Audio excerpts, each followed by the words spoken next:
하나님의 말씀 함께 보겠습니다. 누가복음 22장 31절에서 38절입니다. 신약성경 누가복음 22장 31절에서 38절까지 봅니다.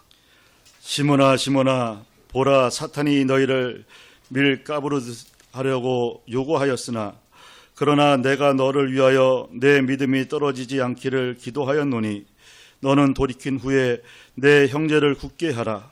그가 말하되 주여 내가 주와 함께 오게도 죽는 데에도 가기를 각오하였나이다.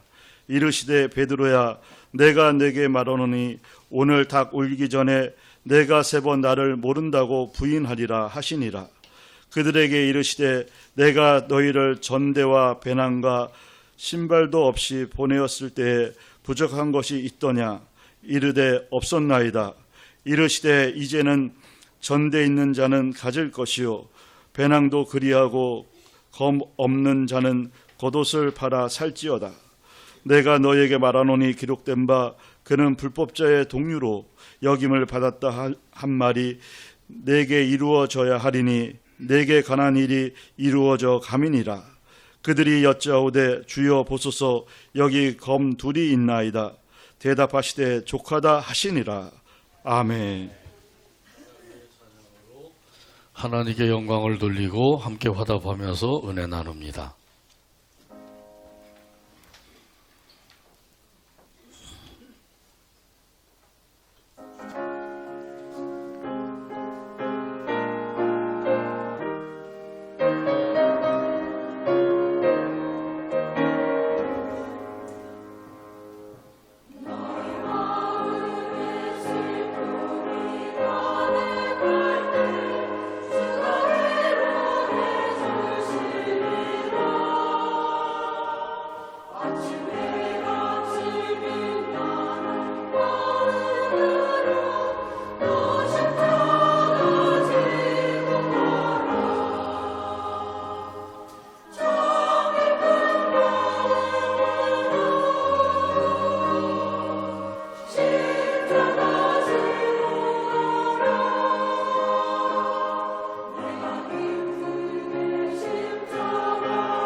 아멘. 은밀한 역사 이런 제목으로 은혜 나눕니다. 같이 한번 따라서 하죠. 은밀한 역사. 한 번 더 합니다. 은밀한 역사. 우리나라의 회개운동과 함께 대부흥의 역사가 일어난 때가 있었습니다. 그때가 바로 1907년입니다. 그런데 이때 갑자기 일어난 것이 아니라 1903년부터 서서히 일어나기 시작했습니다. 1903년 8월 24일에 중국에서 선교하던 하이트 선교사가 한경남도 원산에 오셨습니다. 그래서 하이트 선교사가 온 것을 기념해서 기도회를 열게 되었어요. 그런데 그 기도회에서 참석했던 그 하비 선교사가 자기가 가지고 있었던 은밀한 죄를 고백했습니다. 자기와 하나님만 알고 있었던 은밀한 죄를 고백한 것이에요. 그러자 다른 사람들도 자기 죄를 자백하고 기도했습니다. 그 결과 모두 다 성령의 충만함을 받았습니다. 이 하비 선교사는 그 다음 분에도 원산교회 가서 자기의 죄를 고백했고 그 후에 모임이 있을 때마다 자기의 죄를 고백하고 자복하며 회개했다고 합니다. 자, 이렇게 회개 운동이 일어났어요. 거짓과 불신을 회개하고 구박과 폭행을 회개하고 술과 담배를 했던 것들을 회개하고 노름과 음행을 회개했어요. 자, 이렇게 회개하면서 갱신운동이 불길같이 일어나게 되었습니다. 이렇게 불길같이 갱신운동이 일어나는 가운데서 1906년도에는 구정을 맞이해서 설을 세는데 바쁜 것이 아니라 부흥회가 열렸어요. 서울에서는 정동감리교회와 승동교회에서 부흥회가 열렸고 청양에서는 남산현교회와 장대현교회, 남문교회에서 부흥회가 열렸습니다. 이렇게 부흥회가 열린 것으로 끝나지 아니하고 그해 12월까지 계속해서 기도회와 부흥회가 열렸던 것이에요. 굉장한 열심을 가지고 있었던 것이죠. 드디어 1907년이 되었어요. 1907년 또 구정을 맞이해서 부흥회가 열린 것이에요. 여기서 놀라운 역사가 일어나게 되었습니다. 순도 초등학교에서 학생들이 대성통곡을 하면서 자기의 죄를 고백하게 된 거예요.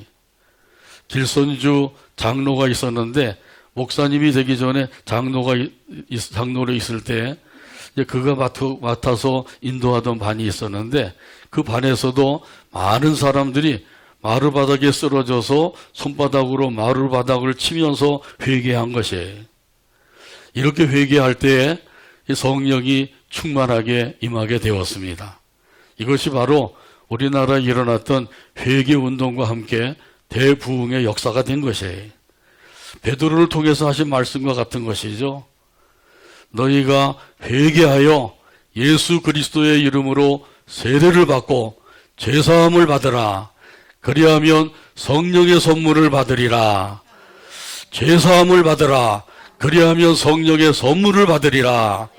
예수님께서 말씀하신 말씀 그대로예요. 그 죄를 가지고 있으면 안 되죠. 하나님 앞에서 그 죄를 다 토해 놓아야 됩니다. 죄는 가지고 있으면 있을수록 손해가 되는 것이죠. 그래서 그것 때문에 마음문이 닫히게 되고 은혜를 받지 못하게 되고 하나님의 약속도 이름받지 못하게 되는 거예요. 자, 그러므로 우리에게 있는 죄가 있다고 하면 그 죄를 하나님 앞에 다 토해놓게 되기를 바랍니다. 남김없이 토해놓게 되기를 바랍니다. 그러면 하나님의 역사를 체험할 수가 있어요. 살아계셔서 역사하시는 하나님의 역사를 체험할 수가 있는 거예요. 근데 하나님의 역사는 은밀한 역사입니다. 외적인 역사보다는 내적인 역사가 되는 거예요. 우리 마음속에 살아계시는 성령 하나님께서 역사하시기 때문이죠. 내주하시는 성령님께서 우리 안에서 역사하셔요. 어떤 역사를 이루시나요? 우리를 인도하시는 역사를 이루시고 깨닫게 하시는 역사를 이루시고 변화시키시는 역사를 이루시는 거예요. 그래서 우리가 변화된 삶을 살게 되는 거죠. 이런 성령님의 역사를 모르는 사람들은 10년이 가고 20년이 가고 30년이 가도 변화가 되지 않아요. 옛날이나 지금이나 똑같은 것이죠. 자, 그런 상태에서 예수님 만나면 어떻게 되겠어요? 그러니까 성령님의 역사하심을 통해서 변화된 삶을 살아가게 되기를 바랍니다. 자, 그런데 하나님의 역사가 있는 곳에는 반드시 사탄의 역사도 있게 되어 있다는 사실이에요. 이런 사실은 오늘 본문 31절에서 말씀합니다. 시몬아 시몬아 보라 사탄이 너희를 밀가부르듯 하려고 요구하였으나 아멘. 아멘. 예수님께서 베드로를 부르실 때 베드로야 이렇게 부르지 아니하고 시몬아 이렇게 부르셨어요. 왜 그렇게 부르셨을까요? 이 시몬이라고 하는 이름은 예수님을 믿기 전의 이름이에요. 예수님 만나기 전의 이름이죠. 그러니까 그때는 영적으로는 아주 무지한 상태에 있었어요. 육신의 연약함에 쌓여 있었던 때예요. 이렇게 그 예수님께서 시몬아라고 부르시는 것은 그때를 기억하라고 하는 거죠. 영적으로 무지한 상태에 있을 때, 또 연약한 가운데 있을 때 그때를 생각하라. 그런 의미에서 시몬아 시몬아 이렇게 부르신 거예요. 이 연약한 인생을 깨닫게 하시는 예수님의 역사인 것이죠. 그래서 시몬아 이렇게 부르셨다고 하는 것, 이것을 우리가 기억할 때 우리 자신도 연약한 인생이라고 하는 사실을 깨달아야 됩니다. 나는 그래도 믿음이 견고하고 하나님을 잘 섬기고 있다 이렇게 자랑할 사람이 있나요? 없죠. 시몬과 같은 그런 연약한 가운데 있다고 하는 사실을 깨닫는 것이 얼마나 중요한지 몰라요. 자, 그런데 인생에 연약하다고 하는 사실은 예수님만 알고 계신 것이 아니라 사탄도 알고 있다고 하는 사실이에요. 그래서 사탄이 시몬 베드로를 시험하려고 역사하고 있는 거죠. 하나님께 요구하고 있는 거예요. 마치 욥을 시험하기 위해서 사탄이 하나님 앞에 가서 욥을 시험하게 해달라고 허락을 받죠. 하나님께서 허락을 해주시는 거예요. 그래, 내가 한번 욥을 시험해봐라. 욥은 그 정직하고 그리고 악에서 떠난 자다. 이렇게 이제 하나님께서 욥을 인정해 주셔요. 근데 여기 이 사탄의 시험을 가리켜서 여기 뭐라고 말씀하고 계셔요? 밀가부르듯 하려고 한다고 말씀하고 있는 거죠. 밀가부르듯 하려고 한다. 추수 때에 그 밀을 타작을 하여서 알곡과 쭉정이를 골라내는 일을 하는 거예요. 그 알곡과 쭉정이를 걸러내기 위해서 채에다가 미라를 놓고 흔들게 되죠. 바로 이 채에다가 미라를 놓고 흔드는 것, 이것이 바로 밀가부르듯 한다고 하는 사실이에요.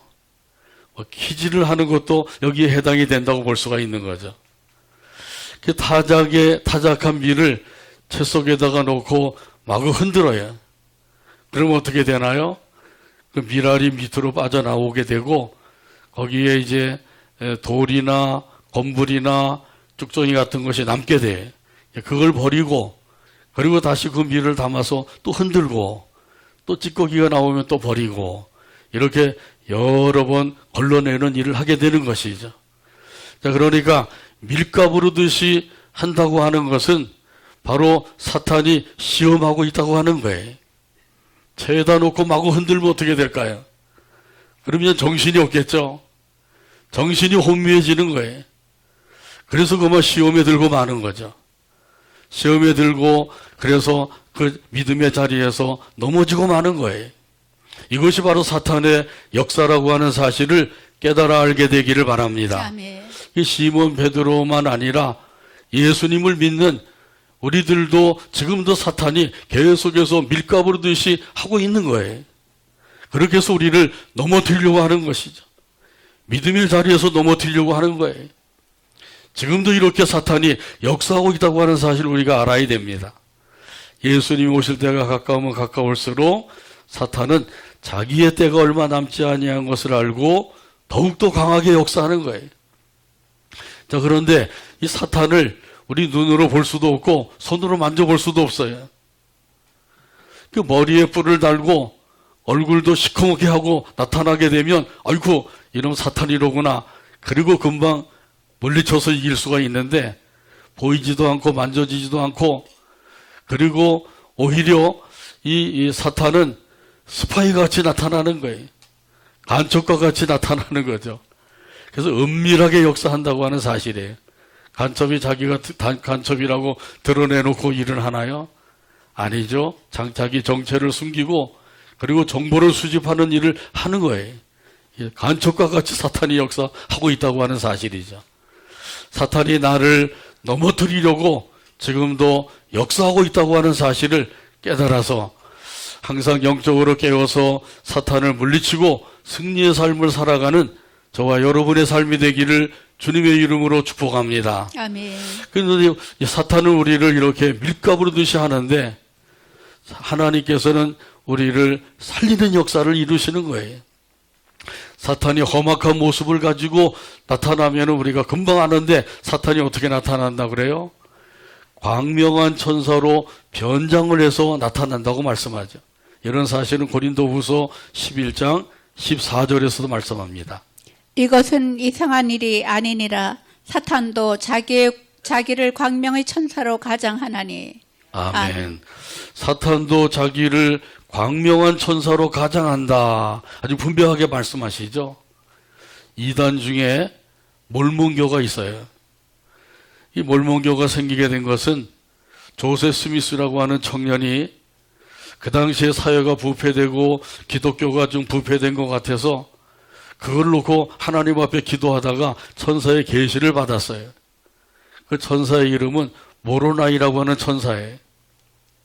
이 모로나이 천사가 계시를 주었는데 산에 올라가서 땅을 파면 금판을 얻을 것이다.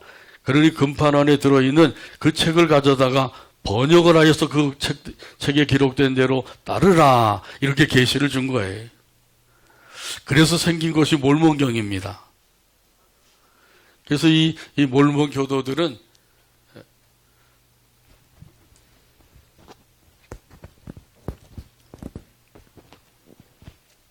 몰몬 교도들은 성경이 아니라 몰몬경의 가르침을 따르고 있는 거예요. 그러니까 잘못될 수밖에 없는 거죠. 여기 모로나이 천사가 계시를 했다고 했는데 사실은 누구예요? 천사가 아니라 천사를 가장한 사탄이 되는 거죠. 이걸 분별을 못했던 거예요.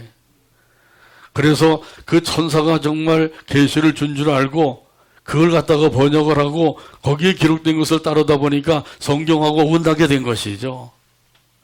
이렇게 해서 이단이 되고 만 거예요. 이 사탄의 역사를 모르면 그렇게 될 수밖에 없는 거죠. 사탄의 역사를 모르고 사탄이 역사하는데 거기에 그만 말려 들어가게 되면 이런 사람들은 그 시험에 빠지게 되고 믿음에서 넘어지게 되고 그래서 믿음 생활을 제대로 할 수가 없게 되는 거예요. 그러므로 우리가 중요한 것은 영분별을 잘해야 됩니다. 이것이 사탄의 역사인지 아니면 하나님의 역사인지 이걸 잘 분별을 해야 돼. 사탄의 역사는 우리를 멸망시키는 것이고 하나님의 역사는 우리를 살리는 일을 하시는 거예요.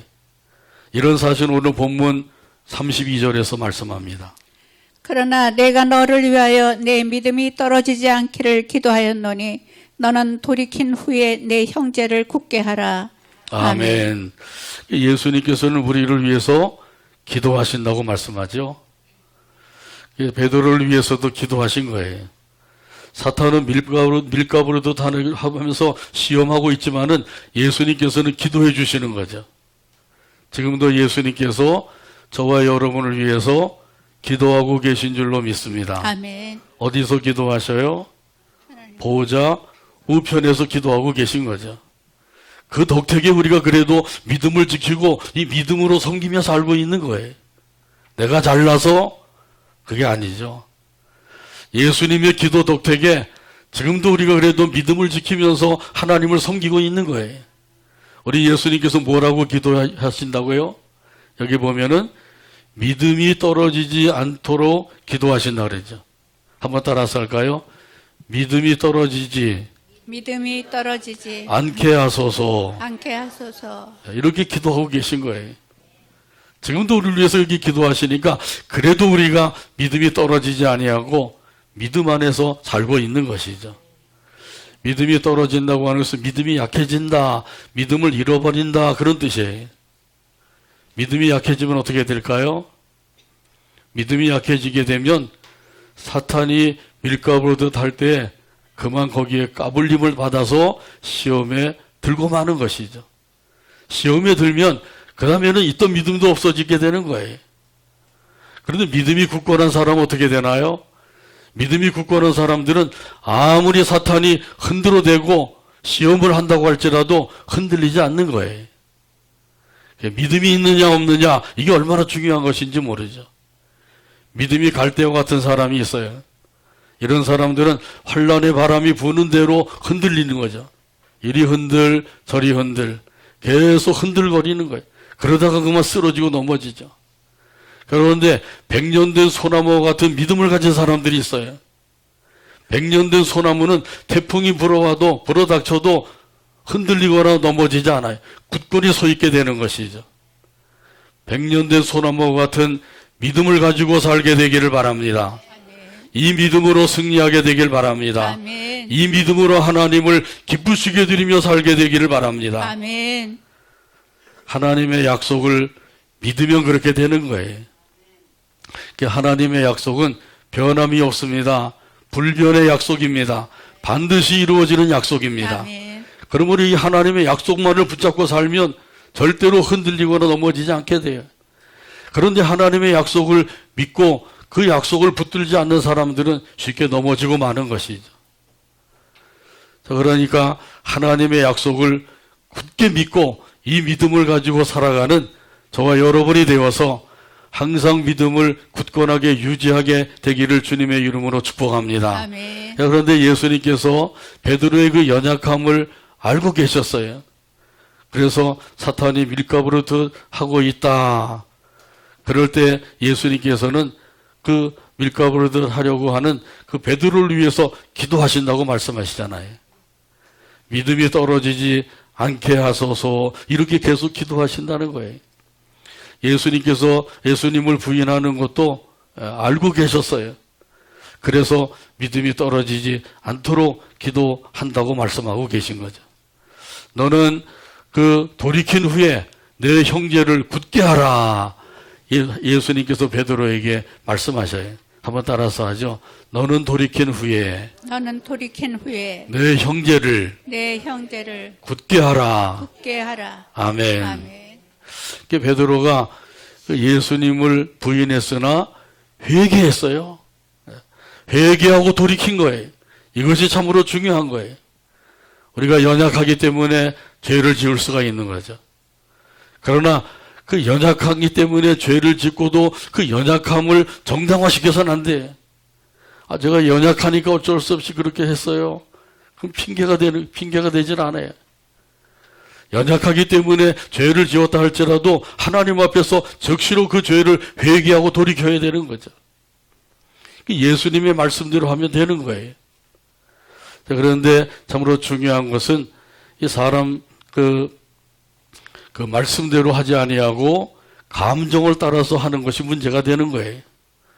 여러분은 말씀을 따라 살고 있나요? 아니면 감정을 따라 살고 있나요? 말씀을 따라 살고 계신가요? 아멘이 안 되네요. 네. 감정을 따라 살고 계신가요?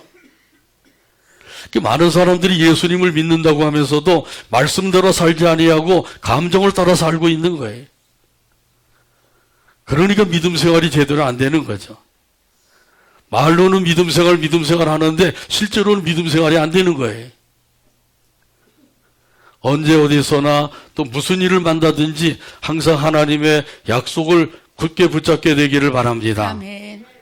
이런 약속의 말씀을 굳게 붙잡고 사는 사람들, 이런 사람들은 믿음으로 살 수가 있는 거예요. 말씀을 따르지 아니하고 감정을 따라가게 되면 믿음을 저버리게 되는 거죠. 그걸 분명히 깨달아야 돼. 찬송가 545장 3절에 보면 이런 가사가 있어요. 주님의 거룩함을 두고 맹세한 주 하나님 아버지는 참 미쁘다. 그 귀한 모든 약속 믿는 자에게 능치 못할 무슨 일이 있을까? 걸어가세 믿음 위에 서서 나가세 의심 버리고 걸어가세 믿음 위에 서서 눈과 귀에 아무 증거 없어도 찬송가 545장 3절 가사를 생각하면서 함께 찬양합니다.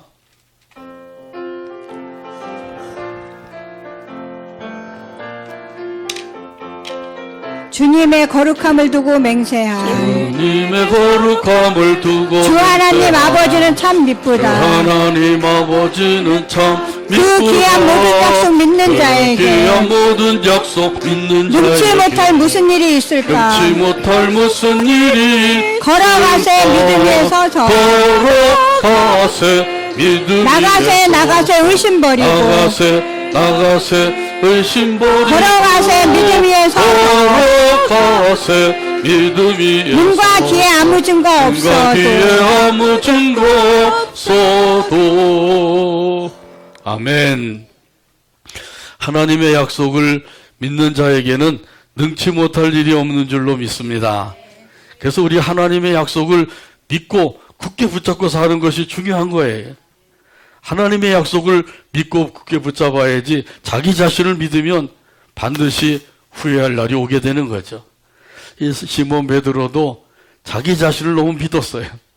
오늘 본문 33절에 보면 말씀합니다. 그가 말하되 주여 내가 주와 함께 오게도 죽는 데에도 가기를 각오하였나이다. 아멘. 주님과 함께 감옥에도 가겠습니다. 주님과 함께라고 하면 죽음의 자리에도 가겠습니다. 이렇게 이제 장담을 한 거죠. 호언장담을 한 거예요. 마태복음 26장에 보게 되면 다른 사람들은 주님을 버릴지라도 절대로 나는 버리지 않겠습니다. 이렇게 또 이야기했다고 하는 사실이죠. 마태복음 26장 33절에 보면 말씀합니다. 베드로가 대답하여 이르되 모두 주를 버릴지라도 나는 결코 버리지 않겠나이다. 아멘. 내가 주와 함께 죽을지언정 주를 부인하지 않겠습니다. 이렇게도 말씀을 드렸던 거죠. 그때 베드로의 마음은 그랬겠죠. 자, 그런데 우리도 베드로와 같이 약속을 드릴 때가 있죠. 세례 받을 때 약속을 했어요. 직분을 받을 때도 약속을 했어요. 근데 그 약속을 얼마나 지키고 살고 있나요? 다 잊어버리셨죠? 세례 받을 때 약속한 건 하나님과 여러 성도들 앞에서 약속을 한 거예요. 또 직분을 받을 때에도 하나님과 여러 성도들 앞에서 약속을 했어요. 그런데도 그 약속을 다 잊어버리고 약속대로 살지 못하는 사람들이 있는 거죠. 여기 계신 분들 빼놓으시고요. 하나님의 약속을 잘 지켜야 됩니다. 하나님께 약속한 것은 목숨을 바꾸면서라도 지켜야 되는 거예요. 하나님과 약속을 해놓고도 그 약속을 잊어버리고 아예 지키지도 않고 그 지키지도 않으면서도 아무렇지도 않게 여기고 살고 있는 거예요. 그게 무엇이에요? 그게 바로 죄가 되는 거예요. 요즘 피택자들 성경 공부하는데 회개가 두 가지가 있더라고요. 소극적 회개, 적극적 회개. 이 소극적인 회개는 하지 말라고 한 것을 하는 것이 바로 죄라고 하는 사실을 깨닫고 회개하는 것이 소극적 회개예요. 적극적 회개는 하라고 했는데 하지 않은 것, 그것이 바로 적극적인 회개가 되는 거죠. 그 죄를 알고 회개하는 적극적인 회개가 되는 거예요. 하나님 중심으로 살아라, 하나님을 사랑하라 이랬는데도 하나님께서 말씀하셨는데도 그 말씀대로 살지 않은 것, 그게 바로 죄가 되어서 적극적 회개를 하라는 거죠. 연약하기 때문에 어찌할 수 없이 우리가 짓는 죄가 있어요. 저도 그렇고 여러분도 그렇고요. 저만 그렇게 죄는 짓는 게 아니라 여러분도 죄를 짓죠. 아멘도 안 하시지만은 죄를 짓는 게 틀림없잖아요. 연약한 인생을 의지하면 반드시 후회하게 됩니다. 자, 그러므로 연약한 인생인 자기 자신을 의지하지 말고 하나님을 의지하며 살게 되기를 바랍니다. 아멘. 하나님을 의지하는 사람은 반드시 승리의 삶을 살게 되는 줄로 믿습니다. 아멘. 우리 예수님께서는 베드로의 호언 장담을 믿지 않으셨어요.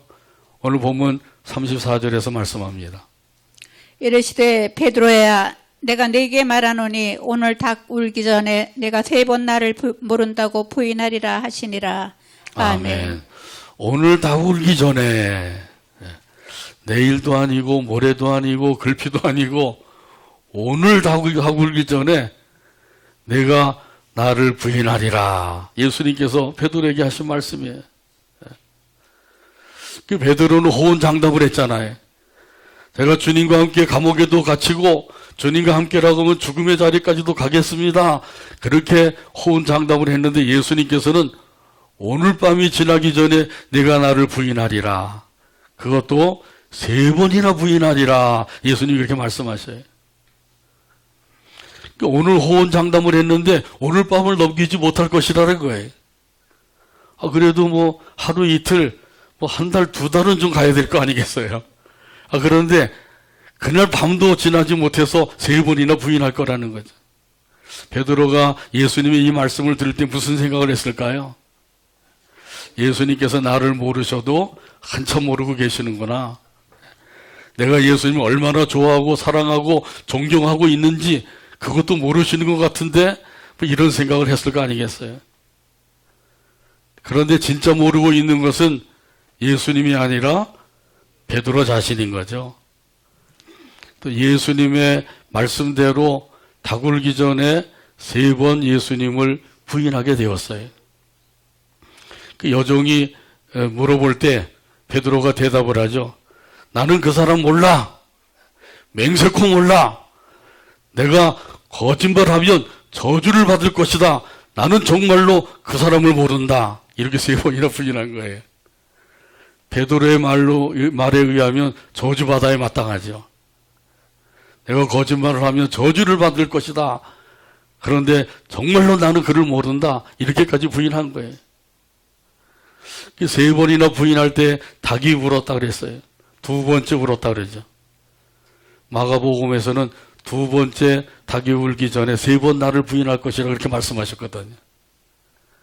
예수님 말씀이 생각이 나서 그래서 이 베드로가 닭이 두 번째 울 때 3번 부인한 것을 비로소 이제 깨닫게 되는 거죠.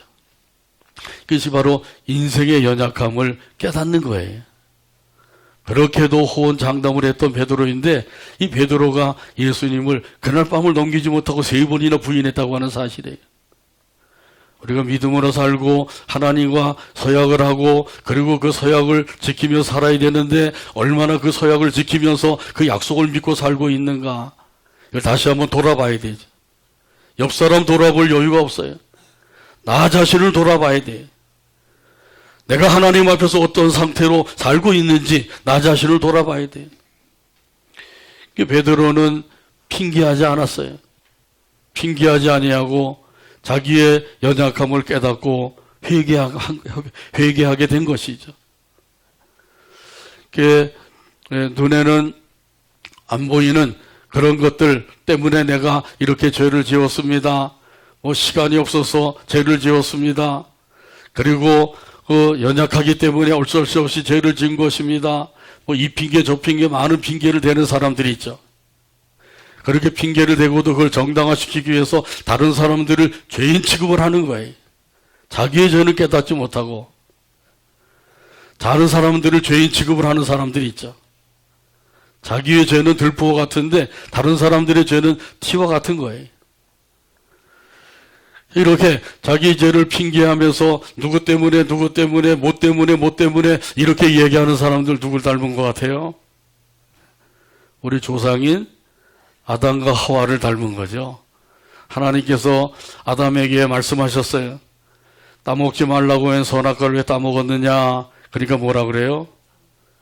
저 여자 때문에요. 그것도 하나님이 주신 여자 때문에.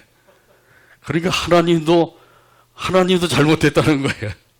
그럼 이게 말이 되는 소리예요? 또 하와에게도 물어보시죠. 너 왜 그걸 먹었냐? 뭐라 그래요? 뱀 때문에요. 때문에.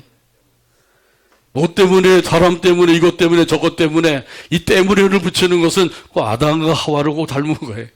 이게 죄인의 모습이에요. 그러니까 이 때문에를 찾으면 안 돼요.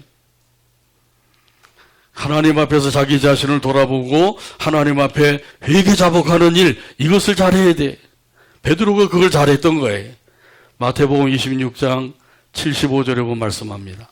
예, 베드로가 예수의 말씀에 닭 울기 전에 내가 3번 나를 부인하리라 하심이 생각나서 밖에 나가서 심히 통곡하니라. 아멘. 심히 통곡했다고 하는 것은 회개했다고 하는 뜻이죠. 회개하면 살 길이 열려지게 됩니다. 회개하지 아니하면 죽을 일만 쌓여지게 되는 것이죠. 죽을 일만 쌓여진다고 하는 것은 가룟 유다를 보면 알 수가 있어요. 가룟 유다가 은삼십에 예수님을 팔아넘겼어요. 팔아넘기고 하루 이틀 지나다 보니까 아이고 이게 아니네. 그때 가서 깨달은 거예요. 그래서 은삼십을 가지고 대제사장에게 찾아가서 이거 돌려줄 테니까 예수님 풀어주시오. 이미 늦었다. 안 돼. 그러니까 은삼십을 성전에다가 바닥에 던져버리고 나가서 목매어 죽고 말았어요. 이 가룟 유다도 자기의 잘못을 뉘우쳤어요. 아이고 내가 잘못했네. 그렇게 하는 게 잘한 줄 알고 했는데 알고 보니까 그게 잘못한 것을 깨달은 거예요. 그래서 은삼십을 돌려주면서 예수님 풀어주라고 뉘우치긴 했지만은 가룟 유다가 하지 못한 것이 뭐예요? 회개하지 않은 거예요. 뉘우치는 것으로 끝나는 건 안 돼. 하나님 앞에서 회개를 해야 돼. 회개하지 않았기 때문에 이 가룟 유다는 제갈 길로 가고 만 거예요. 멸망을 당하고 만 것이에요. 예수님의 예수님께서 십자가를 지실 때가 가까우신 걸 알고 제자들에게 말씀하셨죠. 35절에서 36절에 있는 말씀입니다. 그들에게 이르시되 내가 너희를 전대와 배낭과 신발도 없이 보내었을 때 부족한 것이 있더냐 이르되 없었나이다. 이르시되 이제는 전대 있는 자는 가질 것이요 배낭도 그리하고 검 없는 자는 겉옷을 팔아 살지어다. 아멘. 예수님이 전도 여행을 보내실 때 제자들에게 부족함이 없었어요. 그래서 부족함이 있었더냐? 없었나이다. 그러나 예수님이 십자가에 못 박혀 돌아가신 다음에는 이제 핍박이 있을 것을 말씀하고 계신 거죠. 이런 핍박이 있을 것이니까 이제부터는 너희가 전대도 준비하고 배낭도 준비하고 검도 준비해라. 이렇게 말씀하시죠. 자, 이것은 핍박을 대비하라는 거예요. 사탄의 핍박이 있을 것을 예수님께서 말씀하셨어요. 사탄은 직접 나타나서 우리를 핍박하는 게 아니라 반드시 사람을 통해서 핍박을 하게 돼 있어요. 그것도 좀 열심을 가지고 있는 사람들을 통해서 핍박을 하기가 쉬워요. 왜냐하면 영분별을 하지 못하게 되면 그만 사탄의 역사인지 하나님의 역사인지를 모르고 그저 마구 말하고 마구 행동하다 보면 그것이 이제 예수 믿는 사람들을 핍박하는 것이 되는 거죠. 그러니까 이런 것들을 잘 준비해서 그 때를 잘 견디고 이겨야 된다고 하는 사실을 예수님께서 말씀하신 거죠. 근데 제자들은 그걸 잘 이해를 못했어요. 복음의 현장에는 항상 두 가지 역사가 나타나는데 은밀한 역사가 나타나죠. 무슨 역사예요? 하나님의 역사와 사탄의 역사예요. 하나님의 역사가 있고 사탄의 역사가 있어요. 근데 하나님의 역사는 어떤 역사라고요? 살리는 역사예요. 한번 따라서 하죠. 하나님의 역사는 살리는 역사다. 사탄의 역사는 죽이는 역사다. 이걸 우리가 분별해야 돼. 그래서 하나님께서 오늘도 저와 여러분에게 이 말씀을 주신 줄로 믿습니다. 하나님께서 내게 주신 말씀이에요. 그러니까 하나님의 역사인지 사탄의 역사인지를 잘 분별하는 이걸 위해서 우리가 기도해야 돼. 영분별의 은사를 주세요. 이 마지막 때에는 이게 얼마나 중요한지 몰라요. 근데 제자들은 예수님께서 이제는 핍박이 있을 거니까 잘 준비해야 된다 이렇게 말씀하셨는데 제자들이 예수님의 그 말씀을 잘 이해를 하지 못했던 것을 알 수가 있어요. 그래서 여기 오늘 본문 38절에 보게 되면 말씀하죠. 38절 다 찾아서 같이 한 목소리 읽고 오늘 말씀을 맺습니다.